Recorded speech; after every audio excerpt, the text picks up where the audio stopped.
नमस्कार दोस्तों, जैव विविधता पार्ट 3 प्राणी जगत के ट्यूटोरियल में आपका स्वागत है।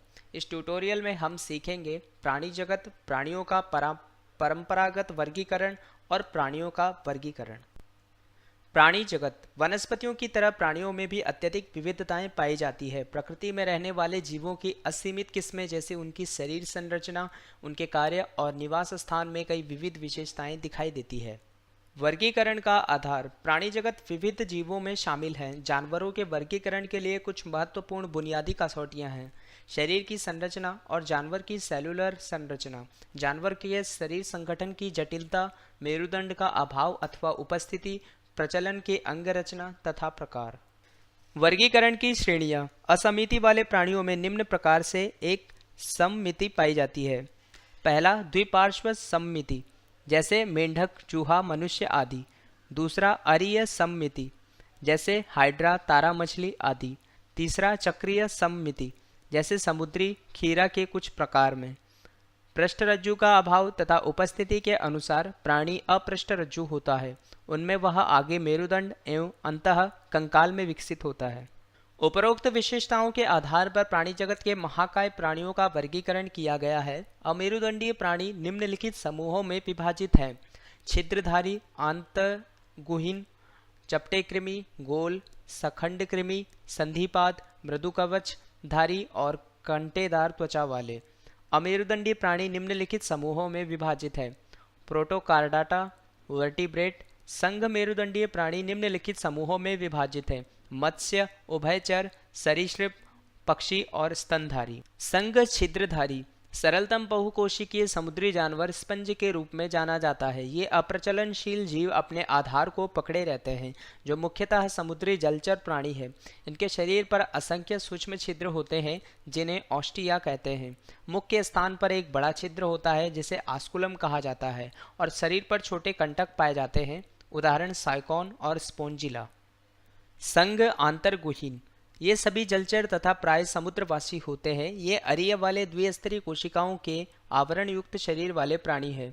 इनके शरीर में एक मुख होता है जो स्पर्शिकाओं से घिरा होता है। साधारणतः वे मुकुलन द्वारा अलैंगिक जनन करते हैं, उदाहरण सी अनीमोन एकल, हाइड्रा, जेलीफिश। संघ चपटे कृमि पशु शरीर में द्विपक्षीय सममिति और शरीर गुहा अनुपस्थित होते हैं। इस संघ के प्राणी रिबन के समान चपटे, द्विपार्श्व सममिति तथा त्रिजनन स्तरीय शरीर वाले होते हैं। प्राय ये अतः परपोषी या परजीवी होते हैं। ये ज़्यादातर उभयलिंगी हैं, उदाहरण प्लेनेरिया, लिवर, फ्लूक, फीता कृमि। संघ गोल कृमि छोटे सेंट्रिकल पशु या दौर कीड़े परजीवी होते हैं। इस संघ के सभी जीव प्राय अंतरपोषी तथा एक लिंगी होते हैं। वे पूर्ण और सीधे भोजन प्रणाली है। उनका शरीर द्विपक्षीय सममित और टिप्रोब्लास्टिक है, उदाहरण एस्करीज, पीनवर्म, हुकवर्म, फाइलेरियल कृमि। संघ सखंड कृमि ये सभी प्राणी त्रिजनन स्तरीय द्विपार्श्व सममिति वाले लंबे बेलनाकार तथा अखंडित विभाजनों से बना होता है। ये नम भूमि में बिल बनाकर अथवा कुछ बाह्य परपोषी होते हैं। इनका शरीर कोटर युक्त तथा साधारणतः प्राय इंद्रिय संस्थान होता है। ये लैंगिक प्रजनन करते हैं तथा वे उभयलिंगी होते हैं, उदाहरण जोंक, नेरिस और केंचुआ। यह प्राणी जगत का सबसे बड़ा संघ है। प्राणी के सिर पर पैर या उपांग और आंखें होती है। इनका शरीर सिर, पक्ष तथा उदर में विभाजित होता है। ये प्राणी एक लिंगी होते हैं तथा लैंगिक प्रजनन करते हैं, उदाहरण मकड़ियाँ, मधुमक्खियाँ, मक्खियाँ, मच्छर, बिच्छू, शतपात इत्यादि। संघ मृदु कवचधारी प्राणी इस संघ के प्राणी प्राय जलचर तथा उभयचर होते हैं, जिनका शरीर अखंडित मृदु त्रिजनन स्तरीय अथवा असममिति युक्त शरीरधारी होते हैं। शरीर के अग्रभाग में सिर तथा ज्ञानेंद्रियां होते हैं। अधर भाग में पाचन संस्थान तथा पश्च भाग में प्रचलन के लिए बड़े स्नायु युक्त उपांग होते हैं, उदाहरण सीप, घोंगा, अष्टभुज और मष्टिशंख।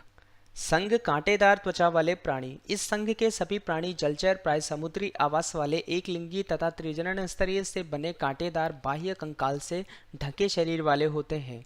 वे नलिकापात द्वारा प्रचलन करते हैं तथा इनमें पुनर्उद्भवन की क्षमता होती है। शरीर की सतह चूना कांटा से कवर किया जाता है, उदाहरण सितारा मछली, सी कुकुम्बर और सी अर्चिन।